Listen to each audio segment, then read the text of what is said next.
Well, on this episode of Mic Drop, I'm going to keep it simple. I'm going to tell you why it is time for the Pittsburgh Steelers to fire Mike Tomlin, or at least move on from Mike Tomlin. I'm Mike Asti, and this is Mic Drop, made possible by the Believe Network and also available everywhere you get your podcasts. Apple, Spotify, TuneIn, Google Play, etc. You can also find me on social media. The graphic down below gives that away. And if it has to be a parting of ways, if it has to be a mutual understanding, if it has to be letting him make the decision and to step down, and it should be with respect for sure. But whatever it has to be, and however it has to be done, it is time for the Pittsburgh Steelers to move on to the next chapter, the next era of Steelers football, maybe putting away the Steelers way that many will tell you is falling on deaf ears. Former Steeler great Ryan Clark, who's now in media, he let it be known on McAfee's show that 0 people are appreciating the Steeler way these days. 0. That's the number he threw out there. 0. Not even just players, but people around there. You're in the facility and the Steeler way, it makes you roll your eyes. That's according to Ryan Clark. And I've been in that facility. I know those people he's referring to. There might be some, it might not be 0. There might be some still appreciating it and still understanding it. That might be an exaggeration, but there absolutely are people in there right now that do roll their eyes at the Steeler way and do know it's time, whether they want to say it or not. And I think a couple things need to be made clear when somebody says it's time for the Steelers to move on from Mike Tomlin. And I don't think it's absurd for it to be a firing. If you finish out the year with a losing record, if you finally do have that first losing record under Mike Tomlin, even though, yeah, kudos to him, it's always been a winning record while he's been presiding over the Pittsburgh Steelers. Certainly if you missed the postseason with how cluster, it's been throughout the AFC and the NFL this year with all these injuries to key players, and that's continuing on. The division certainly open for you when Burrow went down, when Watson went down. Yeah, Lamar's still doing his thing with the Ravens, but they're even vulnerable too. And those games are in front of you. You no longer have to worry about a Patriots dynasty and Tom Brady. This is a year that certainly the Steelers at minimum should be a postseason team. Even with the injury now to Kenny Pickett and dealing with they're dealing with at quarterback, there's enough room to get in the postseason. So you miss the playoffs, you have a losing record. Any of those things occur, and this season spirals the way it's currently spiraling as I'm speaking to you here in early December, still before Christmas, then you need to move on. And I honestly believe that and we've seen this before, we've seen this fish before, we've smelt it before, and we know the result. We know how it will eventually smell. Tomlin could easily have this team turn it on, and despite Pickett not playing, galvanize the troops. He galvanizes better than anyone, and crawl into the postseason and lose right away in the first round. Or just finish out a game shy, and the national media will then say, well, he had to deal with everything he had to deal with, so it's amazing that Tomlin even pushed it that far after the losing streak. Well, let's not forget the losing streak. Let's not forget why I'm saying what I'm saying now, why many of my colleagues and many fans out there are saying the same thing, including many who have been defending Tomlin for years, myself included. I've always defended Tomlin and his legacy because I do feel like it's disrespected too often by Steeler fans. And if we were talking 4 or 5 years ago, there was many that wanted to jump off the ship then. I thought that was way too soon.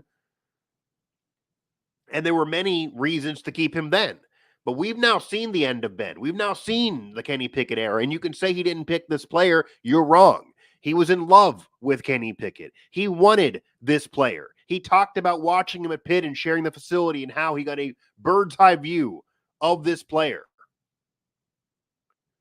Meaning he saw him more than anyone else in the country saw him outside of And he wasn't intentionally watching practice. He wasn't there on the sideline, but he was always watching, even if from far away. And he always loved what he saw.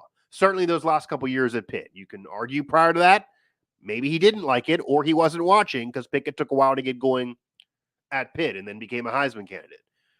And yeah, Pickett struggling so far in his NFL career and now hurt, and Matt Canada could be blamed. He was eventually fired. But all of this goes together, and all of this just brings up the overlying point that still exists, that maybe has existed for years, but everyone's now coming to terms with. It's just time. And it's eventually time for everyone. So the points that need made here on this show that I'm going to make for you, that I need you to really soak in and digest and realize are true. Mike Tomlin is and going to be a Hall of Famer. That is not really a debatable issue, okay? When someone says the Steelers need to fire Mike Tomlin, you immediately get replies and comments of piling on how his legacy is trash and overrated, etc. You can argue there were points in his tenure with the Steelers that he underachieved with tons of talent. You had a Hall of Fame quarterback in Big Ben Roethlisberger. You had at the time Le'Veon Bell, who was arguably the best running back in football, also really a solid receiver, which was the entire mess of his contract and what he was arguing. And of course, Antonio Brown, who, like it or not, and I covered him, and I don't like him personally at all. I've been vocal and I'm honest about saying that, but a Hall of Fame receiver, a Hall of Fame talent at the time, the best receiver in football. And he underachieved. Lost that home playoff game. I was there in the press box against Jacksonville. Blake Bortles marched up and down the field, and people blamed Todd Haley then. That wasn't Todd Haley. That wasn't really even the offense. That was the defense. But again, Tomlin made his bones coaching the defense under Tony Dungy, winning a championship under John Gruden with the Buccaneers on the defensive staff. So if the defense is an issue in a big playoff game when you have the horses offensively and you are scoring points, that got to go on you, whether you're the coordinator or not. You're the defensive guy and it all falls below you. But no, firing him then would have been insane off of what he did prior to that. He did win a Super Bowl. He did go to another. Division titles, playoff appearances, winning seasons, always a contender, and did it during an era that, of course, had the greatest coach of all time, certainly resume-wise, in Bill Belichick, and the greatest quarterback of all time in Tom Brady, and maybe player if you can somehow equate that, since it's really impossible in football, dominating and owning the conference, if not the NFL. So you look at all of that, you look at who's in the Hall of Fame, you look at Bill Cowher getting in with a very similar resume, you look at Tony Dungy again in with a very similar resume.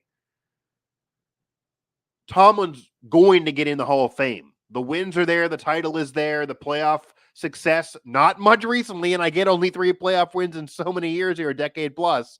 But overall, enough for who's in. If you want to argue that Tony Dungy shouldn't be in, maybe you want to argue Bill Cowher shouldn't be in. I'm sure Steelers fans won't want to do that. If you want to argue against Jimmy Johnson because it was a small chunk of time and not over a long period of time because of his thing with Jerry Jones, despite the 2 rings. If you want to argue that if you're going to put Tomlin in, Mike Holmgren should be in with 2 appearances and 1 ring and the coaching tree that he then populated and his success with Brett Favre and then Seattle, sure. Mike Holmgren probably should be in based on the landscape. I could argue Dan Reeves back in the 80s, despite not winning a ring, should be in. 3 Super Bowl appearances and built up John Elway, etc. A lot of wins. Yeah, probably should be in if you look at the overall resume. Okay. Schottenheimer, a Hall of Famer, got to put Tomlin in. Again, that's a guy without even a Super Bowl appearance. Tomlin has 2 in the championship. So, yes, it was early in his tenure, and yes, not nearly enough since, and yes, he did underachieve with talent, and he also had years where he coached him up. The Mason and Duck year, Mason Rudolph and Duck Hodges, we can debate all day on who was better, and by the way, it was Mason back then, although it's irrelevant. Nobody thought they would do anything with either one of those guys if it wasn't Ben that year. It was over. It was sunk. And yet he took them to a game shy of the postseason with those 2 guys at quarterback. And if it was the current format, if it was the current amount of teams getting in that are getting in now, they would have been in the postseason in that year in 2019. As weird as that was and how really not great any of them were, despite clipping off wins and doing enough to almost get in. That's a feather in Tomlin's cap, despite not winning Coach of the Year. So again, He has sometimes, which is what the national media likes to drill home, he has sometimes overachieved with less. Certainly the Mason and Duck year, he overachieved with less to even be close to the playoffs, to be knocking on the door with those two at quarterback. Got to go credit to Tomlin. Got to go credit to coaching, whether it's Tomlin on down. But also years where he underachieved with talent. Again, the Triple Bs don't even get into a Super Bowl. That is disappointing, for sure. But overall, resume-wise, Tomlin's a Hall of Famer. That needs out of the way. So I do believe, again, it is time to move on. It is time to part ways. You can do it with respect and let him move on. You can try to finagle a trade and get him to Washington, maybe where he maybe would want to be. If you get draft picks, sure, even though that's rare in sports history and hard to do. Certainly. We've seen it before, though, with John Gruden.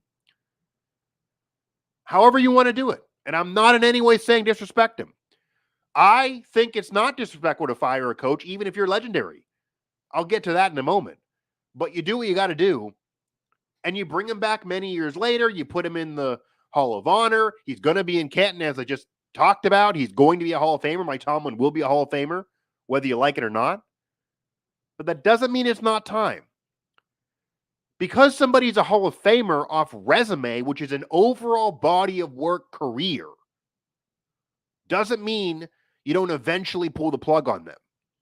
Does not mean you don't eventually turn the page. It does not mean that anybody in sports history, we're talking GOATs to legends to icons to Hall of Famers to All-Stars, etc., deserves a lifetime contract. With any team or franchise, no one. No one deserves it. No one's ever got one. And it certainly shouldn't be Mike Tomlin getting the first. He has a de facto one. He's had a de facto one of a lifetime appointment. But we're talking legends presiding over dynasties, including one of his era who's beat him plenty, and the reason why he only has one ring, and that's Bill Belichick, on the hot seat under fire.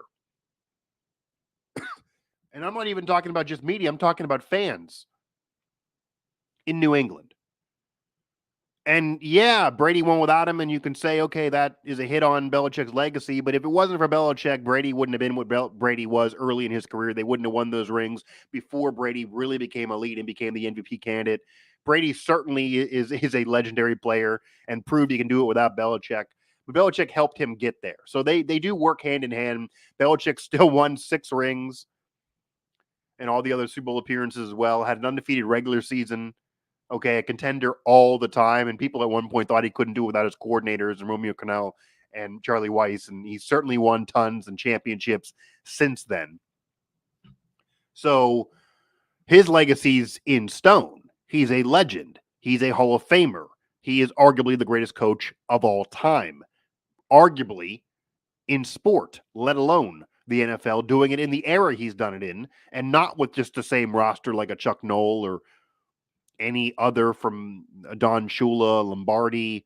These are football examples, but you can go to other sports as well where they just had the same roster and clipped them off year after year after year. Same roster, players couldn't go anywhere before free agency, etc. No, this was a different Patriots team.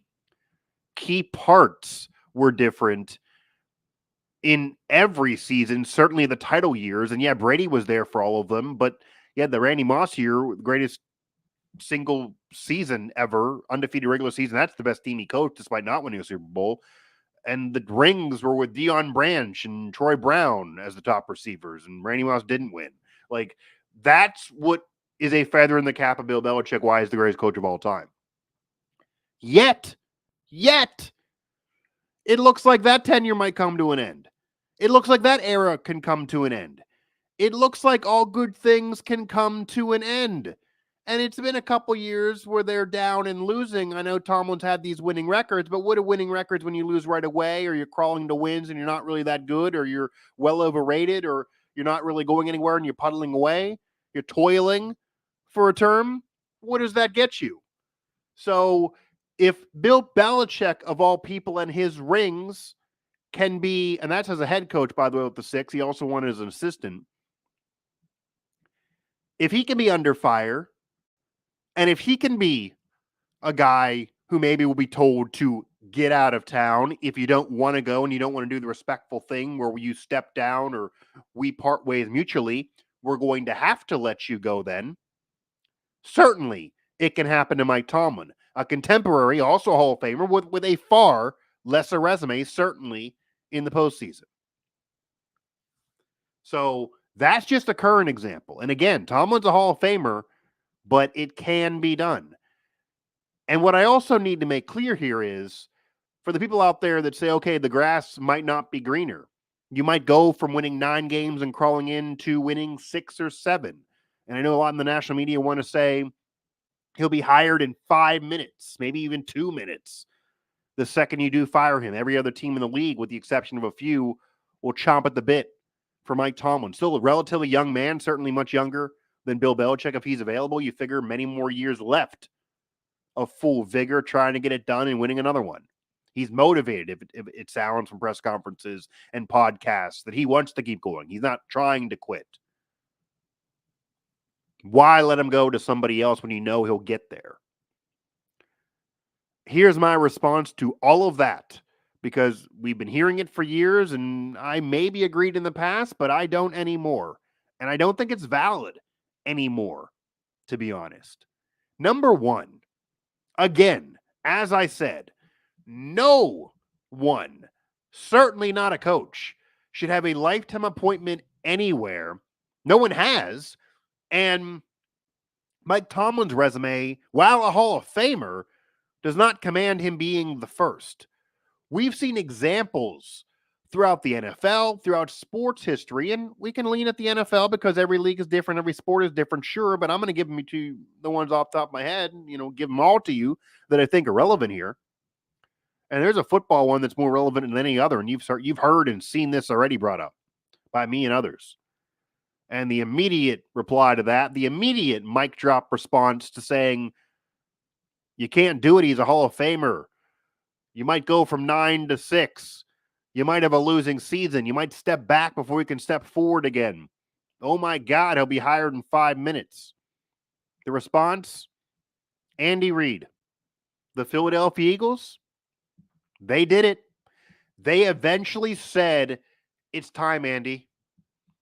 You took us to a Super Bowl. At the time, it was only our second Super Bowl appearance in our franchise history. Okay, in 2004 with T.O. That was only the second one at the time. You took us to all those NFC title game appearances. Yeah, maybe you should have been in more Super Bowls. You kind of lost some of those as an underdog, to an underdog as a favorite.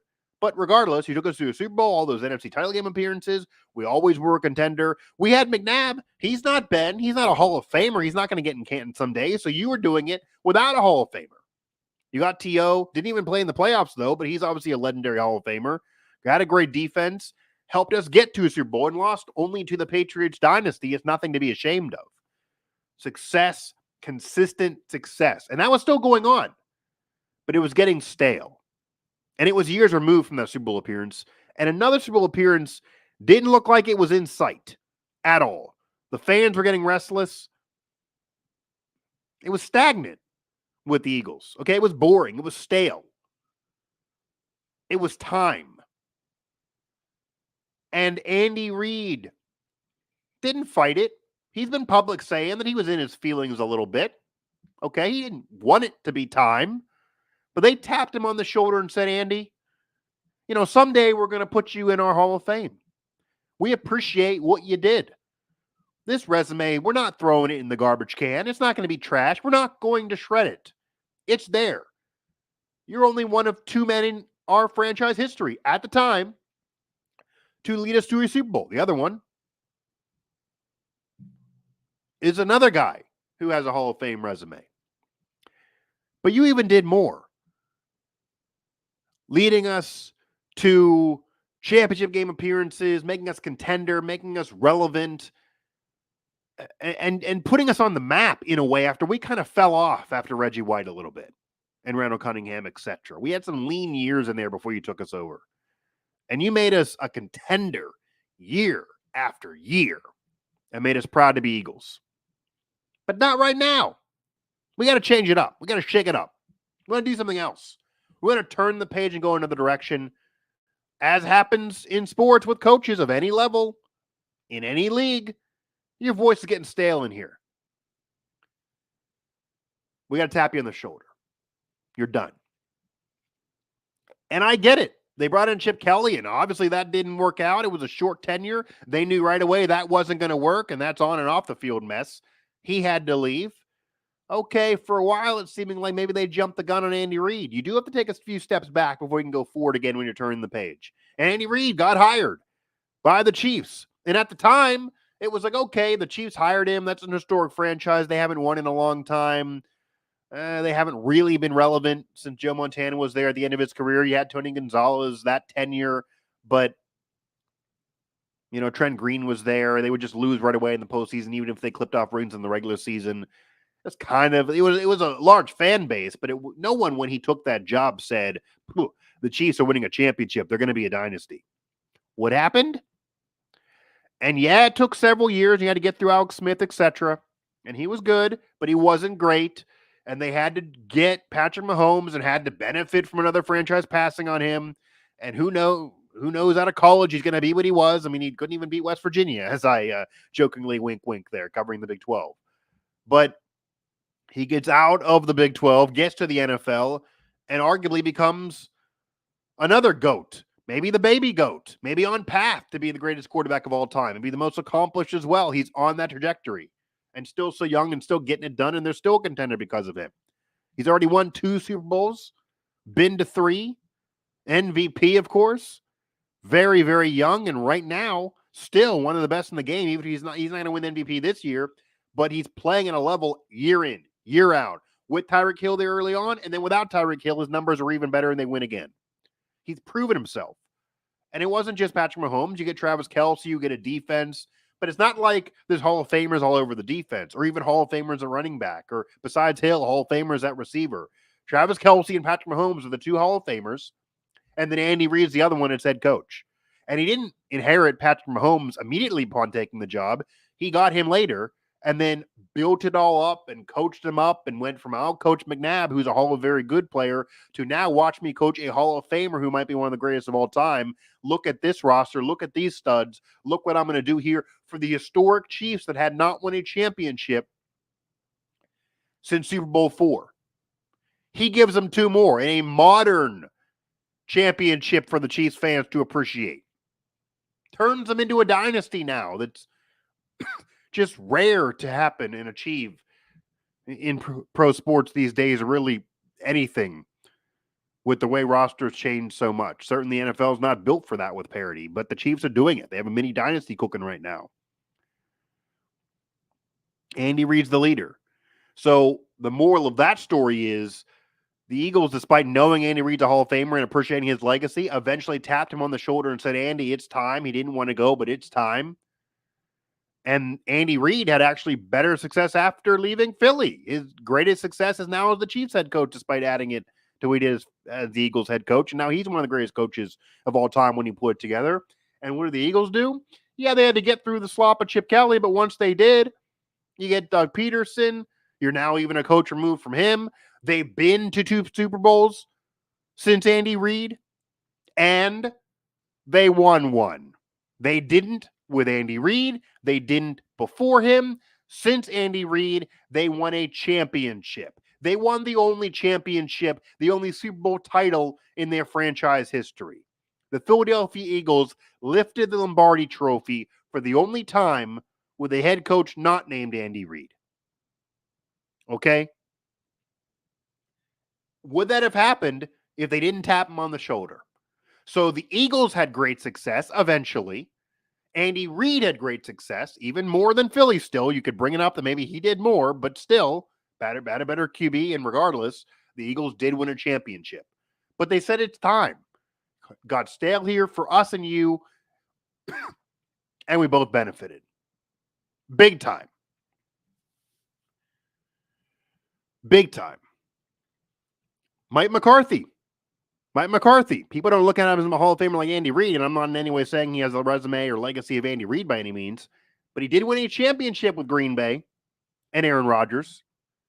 Aaron Rodgers hasn't even got back or won a championship since that one early on with Mike McCarthy, by the way. And a Packer franchise, there are tons of championships, but if we're talking Super Bowl titles, we're talking, just 4 of them. We're talking the one with Rodgers, the one with Favre, and then the first 2 years of the damn thing in Super Bowls 1 and 2 with Lombardi. So, and if you want to get really modern with it, those hardly are the same deal. 30 plus years, 2 Hall of Fame quarterbacks, Brett Favre and Aaron Rodgers. They got to 3, 2 with Favre, 1 with Rodgers, and they won 2. Mike Holmgren was coach of the one with Favre, and it's after the 96 season when Favre was in the midst of 3 straight years as MVP. And then, of course, Rodgers being MVP, winning a championship with Mike McCarthy. Beating the Steelers, by the way, and beating Mike Tomlin to connect the dots there. Imagine if Tomlin had 2 and then we were having this conversation. But Mike McCarthy was eventually ousted, was eventually let go, was eventually told, hey, we're tapping you on the shoulder. It's done. I don't know if they're going to respect him like Andy Reid's respected in Philly someday and Team Hall of Fame and all that. But if you look at the resume, you look at the 1 championship, you look at the division titles, you look at getting close, NFC title appearances after that. And yeah, they squandered some opportunities, but they also lost an NFC title game after him. They've also lost playoff games with Aaron Rodgers without Mike McCarthy. And yeah, Mike McCarthy's also lost playoff games without Aaron Rodgers and without Green Bay, but we'll see what happens this year because he's coaching a team that might have the MVP candidate. And right now is looking really, really good. So who knows what Dallas will do this season as we're speaking. But at the end of the day, Mike McCarthy didn't do the Andy Reid thing and clip off a dynasty and add to his legacy, but he does have the 1 ring years ago. And neither has Green Bay. But they eventually said it's time. We haven't won without you, like the Eagles did without Reid, or since, but we still had to say it's time. Eventually, everyone has to say it's time.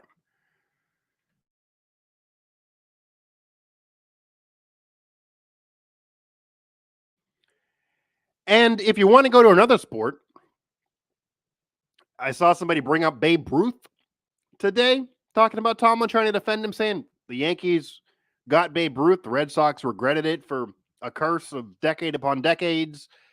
I mean, it doesn't make sense, obviously, to connect these dots. We're talking about a early 20s, I believe he was 24-year-old player who, argues for the GOAT as a pitcher and a hitter in that era, but a player versus a coach that doesn't connect. And yeah, the Red Sox may have regretted it forever, but that was a money thing and it was stupid and it wasn't a head coach that you're quitting on and one that's later into his career. But because that was brought up, it made me think, okay, other sports besides the NFL shouldn't be compared because it's different, but you want to go other sports? Okay, like for example, I don't want to bring up the NHL because they fire coaches 5 games into years all the time. All the time. It's a knee-jerk league. Okay, Michel Therrien, when he got removed by the Penguins, they had just been to the Cup final. The next year, he's out of there, and yeah, they do go ahead and win the Cup. And we know the rest of the story with other coaches and Crosby and Malkin and what their legacy became, and we get it.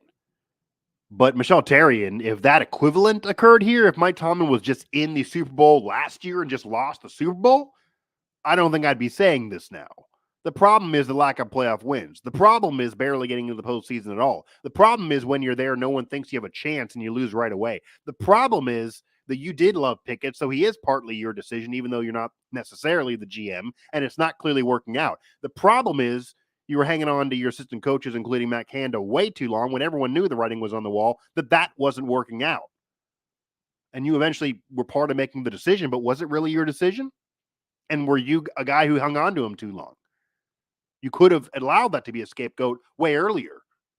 It doesn't look good on you that he lingered, and now your season's going in the tubes. And it could just be time because the whole thing of barely crawling to winning records, getting them, but then knowing nowhere after that is getting old, is getting stale. And we're now well into a new era after the other one ended with different QBs and different rosters and different players up and down. And there's been defensive issues, even though you're a defensive guy, etc., etc. But if he was just in the Super Bowl If it was the Michelle Therrien story for Penguin fans, then no, I wouldn't be saying this. It would be recent success. But the NHL, they're knee jerk. They do it all the time. It's not really a comparable thing. NBA, very similar as well. You're seeing coaches get fired. Certainly during LeBron's whole career, he was part of that, where you go to the finals with him. That's not enough. You get fired even though you're an underdog team because it's LeBron and the Funky Bunch many of those years. And then once he got stacked teams and big threes, etc., he would clip off championships. But if you take him to the finals and lose, you're gone. And he goes and gets somebody that'll win you a championship or promote somebody, or he's part of that. But going to the finals is not good enough. Again, if Tomlin was just in the Super Bowl for that equivalent, I wouldn't be saying this. But one example that I think maybe we can connect, and this goes back to the Babe Ruth Yankee thing, as asinine as that was, and as much as that does not make sense for this. Joe Torre. Joe Torre with the Yankees. 4 world championships. Joe Torre led the Yankees to 4 World Series titles. And you might sit there and say, well, 27-4, like everyone wins championships when you're the Yankee manager. No, they don't. They won more than anybody else in modern sports. I get it. Okay. A lot of guys do. But a lot of those titles were way back in the day with Casey Stengel and company. And they were just clipping off championship after championship, just owning decades, winning 8 of 10. You didn't even have to get in the playoffs back then. The playoffs basically was the World Series. You win your league and you're in. That was it. Yogi Berra has 11 rings. That's 11 playoff series wins, basically. There was nothing before. Baseball was like that for 100 years before they kind of got to a championship series, got to a division series, got to wild cards, and now you get eventually to what we see now. But that's all in the last 30, 35 years. That's my lifetime. Prior to that, it was just right in. And they clipped off titles then. Okay. They had the 90s. They had the 80s, which were one of the few decades where they didn't win a championship. They got to one, but they didn't win. And then, of course, this last decade of the 2010 to 2020 period, not even a World Series appearance there, nothing since 2009. We'll get to that in a moment. But Buck Showalter was there in the playoffs, lose to the Mariners. Griffey runs the bases, lose that division series. No, they're not waiting around any longer. They bring in Joe Torre. He wasn't flashy. He wasn't sexy. He already failed as a manager a couple times over. Comes in. Yeah, the money's there. Yeah, it was a major advantage. Yeah, you had Hall of Famers. Yeah, you get Derek Jeter coming up from the minors. Obviously, the roster was there. But he won 4 World Series titles, led them to 6 pennants. 4 World Series titles, 6 pennants. I don't care what the situation is, what the roster's like, and what era it's happening in. That's pretty freaking good, obviously. He's a Hall of Famer, Monument Park. They respect him still. But eventually, in 2007, which at the time was 4 years removed from the last World Series appearance, their last pennant, was 3 years removed from blowing an 0-3 ALCS lead, 3-0 advantage over the Boston Red Sox, who came back and broke their curse that I brought up earlier with Babe Ruth, their 86-year drought. 07 was also another World Series championship for the Red Sox. They tap Joe Torre on the shoulder and say, hey, Joe, 4 rings, 6 pennants. Yeah, they broke the curse, but that's not exactly just on you. You did a damn good job. We have higher expectations here, though. We got the highest payroll. It's not an even system. We got to keep on winning. We still got Hall of Famers here. We want more. We want another one. These guys are getting restless. At the time, they still had the core of the Jeter, the Posada. That core was still there. Obviously, A-Rod would come. Tapped him on the shoulder. Didn't fire him, to make it clear for anyone who wants to fact check me here. Did not fire him. Ousted him. He was ousted. It was an oust. Because they offered him a contract that was a complete insult, lowballed the man, knew he would turn it down, and then once he did, he's dangling out there needing a deal and doesn't have one with the Yankees. And they parted ways. Like Andy Reid, like people say with Mike Tomlin as a reason you can't do it, he was hired right away, soon after, 5 proverbial minutes.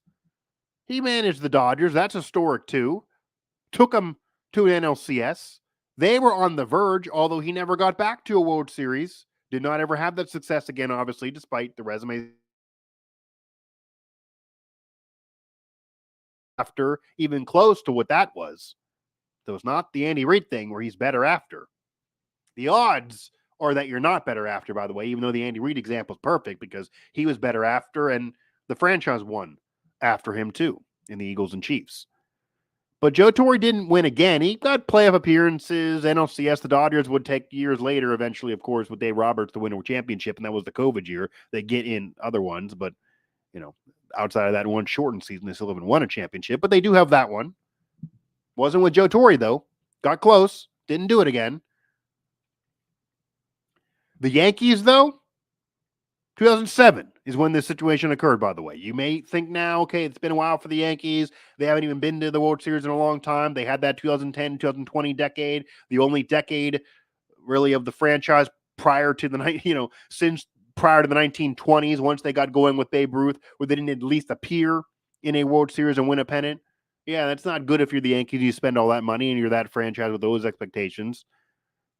2009 was the last one. But that was 2 years after 2007, meaning they make the decision in 2007 and you win 2 years later, okay, with Joe Girardi, who eventually, by the way, was fired. But Joe Girardi won a World Series with that same core that Joe Torre was kind of getting stale with, kind of getting boring with, wasn't getting over the hump with, getting upset in series with, despite more talent and more money spent. They tapped Joe Torre and said, we're ousting you. Bring in Girardi, win a championship. They got one with A-Rod. That's the only one that A-Rod won. Only one they even got in with him. And they haven't won since. And Joe Girardi, despite his one championship, another ALCS appearances, another division title appearance, another playoff appearances. And no, they didn't get back and win another pennant, but they were always a contender and always right there and always in the playoffs for the most part. He eventually was let go too, despite that one title. See what I'm saying here? I can go on all day. And another NFLer, this is the mic drop. Tom Landry was fired by Jerry Jones because despite his success in the 70s and 5 Super Bowl appearances and the 2 rings and the Steeler rivalry and Roger Staubach and company, he was losing. The 80s weren't the same. They weren't the same for Chuck Noll either, by the way. I wonder what social media would say about the 80s if he had to deal with social media during the 80s. If you're talking about perception, and for the people that say Tom was not a Hall of Famer, Tomlin is, Cowher is, Noll is. But if the 80s existed for social media, if the social media existed for Cowher, you'd feel the same way probably that you do about Mike Tomlin in that regard. But nonetheless, I'll digress here. It's a different rant for the day. Tom was a Hall of Famer, but so was Tom Landry, a Hall of Famer plus, even more than Mike Tomlin for his franchise. He was God there. He did the Cowboy thing when it wasn't that before and made them America's team as a champion. And yet, Jerry Jones walked in as a new owner, and yeah, the Steelers got the same ownership, so it's not exactly the same deal there. Bought him with the oil money and said, nope, Tom Landry out with the old and in with the new of Jimmy Johnson. Brought the swagger from the Hurricanes in college football with his national title, won 2 Super Bowls, and besides their drama, that was a run that might not be duplicated in terms of that short period of time. They maybe should even have done more with their talent. Obviously, they went with Barry Switzer, so that was how good they were even without Jimmy. But again, if Tom Landry can be fired, if Andy Reid can be fired,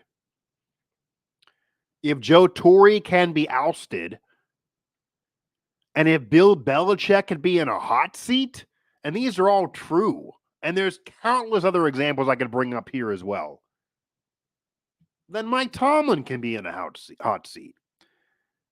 Then Mike Tomlin can be ousted. Then Mike Tomlin can be fired. If Tom Landry can be fired, if Andy Reid can be fired, if Joe Torre can be ousted, if Bill Belichick can be in a hot seat, then Mike Tomlin can be removed, can be fired, can be told, we got to turn the page.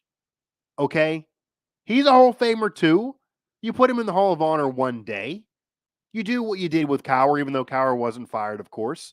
But it's the same deal. And I know you're the Steelers and you never fire a coach. So what you probably do, because you don't want to have that on you, you want to be the Steeler way and be different and be classier. Okay.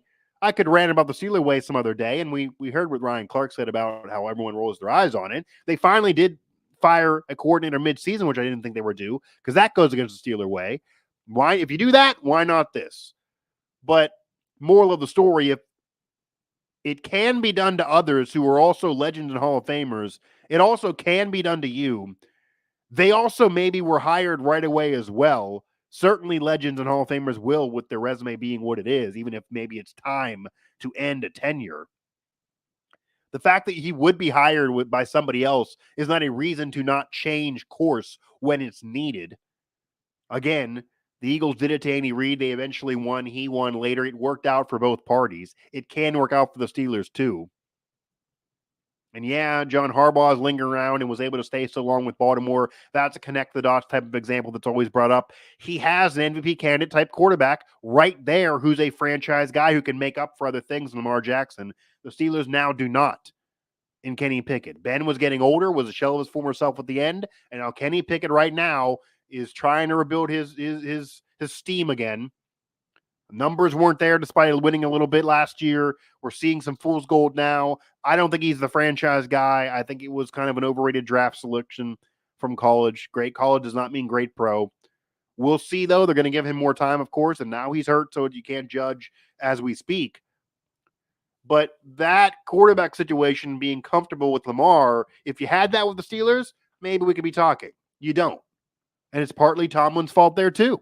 He wanted Pickett, and it's so far not worked. He wanted to keep Canada. It didn't work. Eventually, Canada had to be removed. These are Tomlin things. These are Tomlin things, as well as the brass, too, but they just started with that regime. They just started with that GM. They just started with Omar Khan. They're not going to fire them a couple years in. That would then be asinine, and that would be knee-jerk, and that's not what the Steelers do. But this is Tomlin a decade and a half in, and many, many moons removed from the championship or even appearance. It could be time. It's been time for others with much more recent success than Tomlin, with a handful of playoff wins in over a decade. Now it's time. It doesn't mean if you say it's time to Tomlin that you're disrespecting him. And what you can do is sit him down, try to trade him, tell him to walk away, tell him to take a step, and you're just getting frustrated and stressed. Someone else will hire him immediately. Of course, we know that. Have it be a mutual parting of ways. Word it however you want to word it. Have a press release. Have a party. Put a parade up. Put a banner up. Hang another banner. Winning seasons. Write the manifesto for Canton already. Fine. Doesn't mean it's not time. Because it is. It is time. It is time for the Pittsburgh Steelers to finally part ways. And if he's resistant, then fire and do the unthinkable for the Steelers, Mike Tomlin. Find me there on social media, of course, at Mike Asti 11, and find this and every episode of Mike Drop of my podcast throughout the Believe family of networks, everywhere you get your podcasts, Apple, Spotify, TuneIn, Google Play, etc. Subscribe, download, comment, hear, video, on the audio track, wherever you want to comment. It'll help me, of course. I'm always down with responding back if you can keep it legit and keep it sane. But moral of the story, saying it's time to fire a legend or remove a legend, whether it be player or coach, does not mean you're disrespecting them. It means it happens to everyone. And that can include, and probably should include now, Mike Tomlin with the Steelers.